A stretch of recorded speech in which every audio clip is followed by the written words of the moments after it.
Every trip through an airport tends to follow a familiar pattern. You go in anticipating delays, costly meals, unreliable internet, and general fatigue, as though inconvenience is simply part of the journey. But this experience isn't purely coincidental. Airports are intentionally structured to capitalize on weary, distracted passengers who remain unaware of the hidden conveniences around them. What most travelers don't realize is that airports offer a range of complimentary amenities and practical shortcuts, often located in plain sight. These aren't reserved for VIPs or premium travelers, they're accessible to anyone who knows what to look for. Free hydration stations, Wi-Fi, shower facilities, snacks, quiet lounges, transit options, and even complimentary city tours for those with extended layovers are all real, and often underutilized. This isn't about gimmicks or loopholes.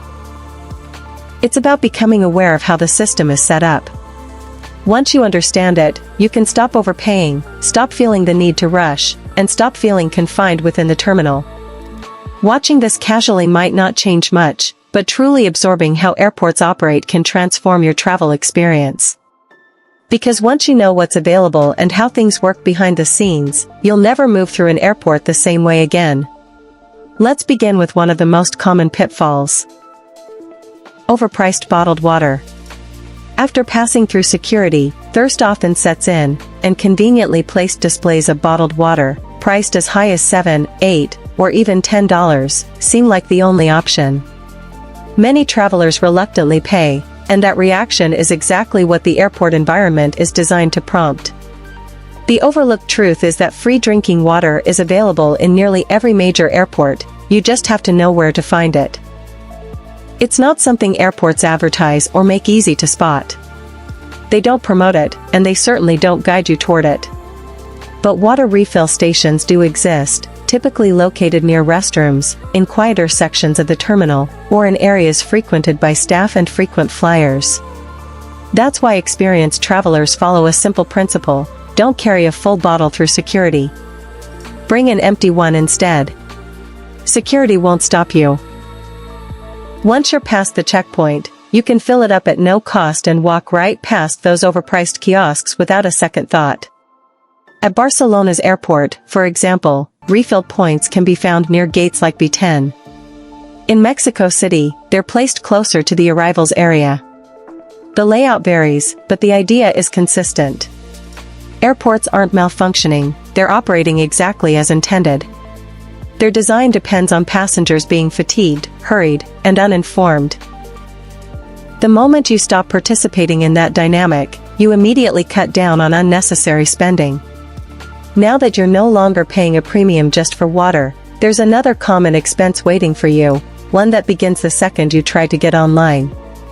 That brings us to the second trap: airport Wi-Fi that pressures you into paying. You sit down, open your device, and the complimentary connection appears generous at first, but then a timer appears. 30 minutes, sometimes even less. Once it runs out, the prompt shifts instantly: enter your payment details to continue, choose a plan, accept rates that are difficult to justify. It's not something airports advertise or make easy to spot. They don't promote it, and they certainly don't guide you toward it. But water refill stations do exist, typically located near restrooms, in quieter sections of the terminal, or in areas frequented by staff and frequent flyers. That's why experienced travelers follow a simple principle: don't carry a full bottle through security. Bring an empty one instead. Security won't stop you. Once you're past the checkpoint, you can fill it up at no cost and walk right past those overpriced kiosks without a second thought. At Barcelona's airport, for example, refill points can be found near gates like B10. In Mexico City, they're placed closer to the arrivals area. The layout varies, but the idea is consistent. Airports aren't malfunctioning, they're operating exactly as intended. Their design depends on passengers being fatigued, hurried, and uninformed. The moment you stop participating in that dynamic, you immediately cut down on unnecessary spending. Now that you're no longer paying a premium just for water, there's another common expense waiting for you, one that begins the second you try to get online. That brings us to the second trap: airport Wi-Fi that pressures you into paying. You sit down, open your device, and the complimentary connection appears generous at first, but then a timer appears. 30 minutes, sometimes even less. Once it runs out, the prompt shifts instantly. Enter your payment details to continue, choose a plan, accept rates that are difficult to justify.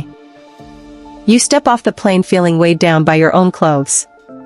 Your skin feels sticky, and the idea of getting on another flight in that condition is genuinely unappealing. Most travelers assume there's no relief unless they paid for lounge access. But that assumption doesn't hold up. Several of the world's busiest airports quietly offer complimentary public showers, often much cleaner than you'd expect. In places like Singapore Changi, Dubai International, and Tokyo Narita, you'll find fully equipped shower rooms open to all passengers.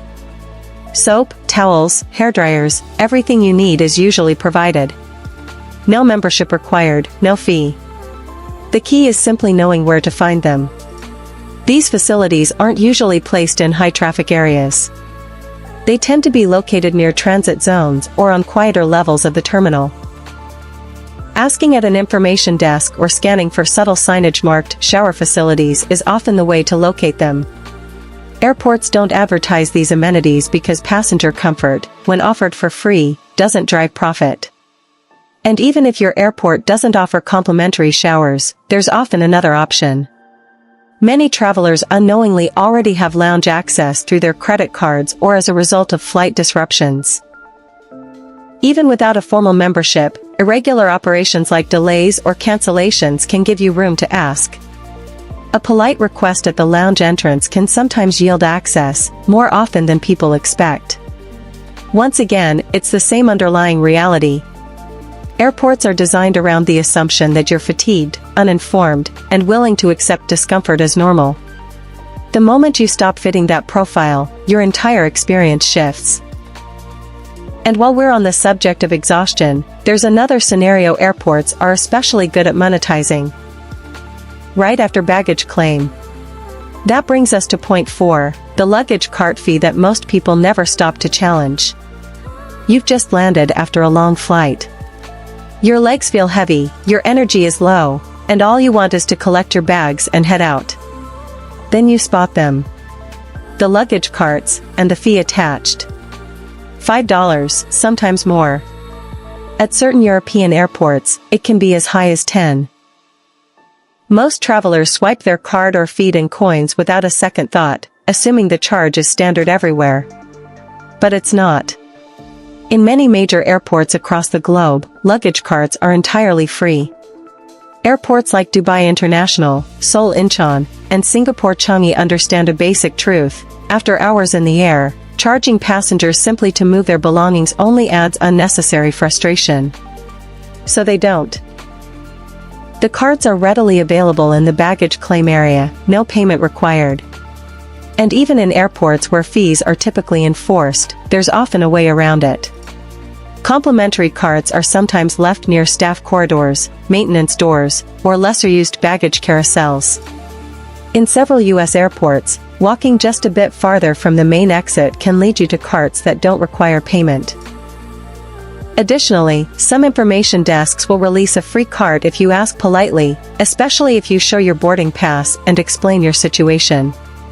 Once again, the pattern holds. Airports benefit when passengers move quickly, pay without hesitation, and don't stop to question what's being charged. The moment you pause and actually take in your surroundings, those extra costs often disappear. Now that you're not paying just to move your luggage, there's something even more valuable waiting for you: the opportunity to transform a long layover into an experience that feels nothing like waiting. That brings us to point 5, the free city tours tucked inside extended transit times. Most travelers view a layover of 6, 8, or more hours as lost time. They wander through shops, scroll through their phones, and simply wait. Airports rely on that restlessness, because passengers with time to kill are more likely to spend. But here's what they don't advertise. Many major airports offer complimentary guided city tours for passengers in transit.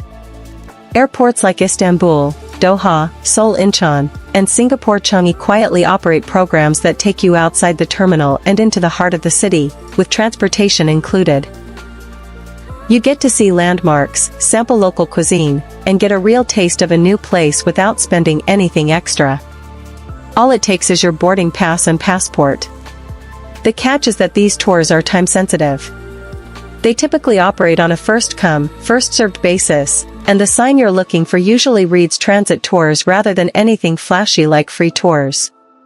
If you don't know what to look for, it's easy to walk right past. Some tours may require a transit visa, but in many cases, airport staff are available to help guide you through the process. At Singapore Changi, for example, passengers with more than 5 hours between flights can join a free tour of the city and still return in plenty of time for boarding. At Seoul Incheon, certain programs even incorporate short cultural activities. Airports don't broadcast these options, because their commercial areas benefit more when you stay inside. Once you realize that many airports will let you step out, explore, and return at no cost, it completely shifts how you approach. Number 6. Where to find complimentary food while everyone else pays full price. Hunger tends to strike without warning in an airport. A quick glance at the menu boards reveals prices that feel almost insulting. $18 for a sandwich. $9 for a simple coffee. Most travelers reluctantly pay, assuming they have no other option. But alternatives do exist, though they require a bit of confidence and patience. Duty-free shops are a good place to start. Counters featuring chocolate, cheese, liquor, and specialty foods often offer samples, particularly in international terminals. In airports like Zurich or Dubai, these tastings can be surprisingly generous, enough to feel like a light snack if you take your time moving through. The approach is simple: slow down, make eye contact, and ask politely. Most people hurry past, and vendors tend to notice those who don't. Restaurant bars offer another possibility. During slower periods, especially in the late afternoon, some higher-end airport bars will serve small complimentary bites to customers seated at the counter.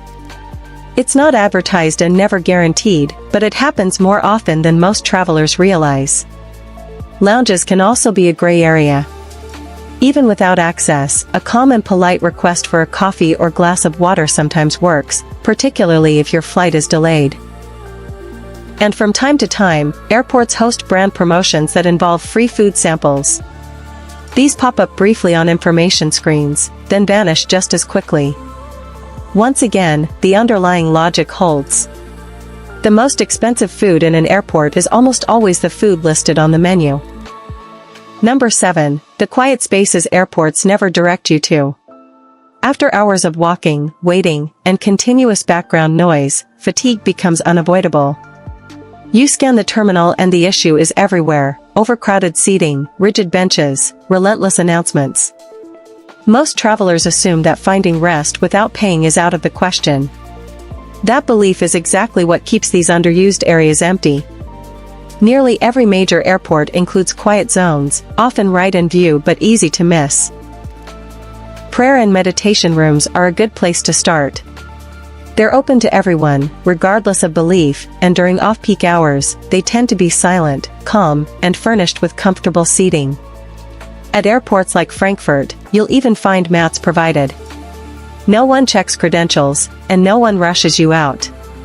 Libraries are another surprisingly peaceful option. Amsterdam Schiphol, for instance, has reading areas with sofas and noticeably low foot traffic. Then there are connector corridors, the walkways that link one terminal to another. These spaces are designed for movement rather than lingering, which means seating is often available and the noise level drops significantly. Experienced travelers also take time to prepare in advance. Sites like Sleeping in Airports offer detailed information on where to find rest zones, quiet corners, and unexpected amenities in terminals around the world. A small amount of research ahead of time can prevent hours of unnecessary discomfort.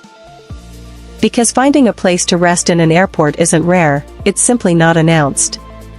And for those who need more than just a quiet chair, there's another level of comfort that can feel almost futuristic, one that most travelers pass without a second glance. That brings us to number 8, sleep pods, a quietly powerful advantage hidden in plain sight. If you need genuine rest, not just a slightly quieter seat, some airports offer something many passengers never expect. Sleep pods. At airports like Helsinki, these compact units are located within secure zones and look both modern and premium. Yet, countless travelers walk by without realizing what they are. The pods recline fully, include space underneath for carry-on luggage, come with USB charging ports, and offer a private retreat in the middle of a busy terminal. They aren't free, but when exhaustion is overwhelming, they can make the difference between arriving at your destination drained or fully functional.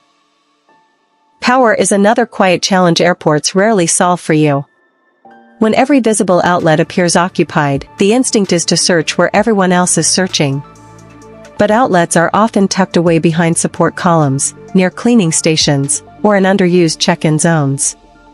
Airport staff, particularly cleaning crews, usually know exactly where they are. A polite question can lead you to a spot you would never have found on your own. In some airports, information desks even offer emergency loaner chargers if your battery is critically low. And that brings us to the final realization. Airports aren't designed to support you. They're designed to test your patience, wear down your energy, and quietly encourage you to spend. But once you understand how the system actually operates, the entire dynamic shifts. You stop simply reacting to whatever's in front of you. You start making intentional choices. From complimentary water and internet access to showers, quiet areas, food, and mobility, the real advantage has never been about money. It's about being informed. And once you have that knowledge, your entire approach to travel shifts. Airports aren't neutral environments. They're deliberately structured to benefit from passenger exhaustion, confusion, and silence. Most travelers follow the same routine, pay the same fees, and walk away convinced they had no alternative. That conviction is the real trap. Once you recognize where free water, Wi-Fi, showers, rest zones, snacks, charging points, and transit options are quietly available, everything changes. You stop simply reacting. You stop feeling the need to rush. You stop overpaying. Not by bending the rules, but by finally understanding how they work. Airports will never point you toward these conveniences. Airlines won't mention them either. And that's exactly why they remain effective. If this changed the way you think about airports, consider sharing it with someone who regularly overpays without understanding why. And if you want to continue traveling more intentionally in 2026 and beyond, stay with content that helps you see the full picture. Because once you understand how the system operates, you never move through an airport the same way again.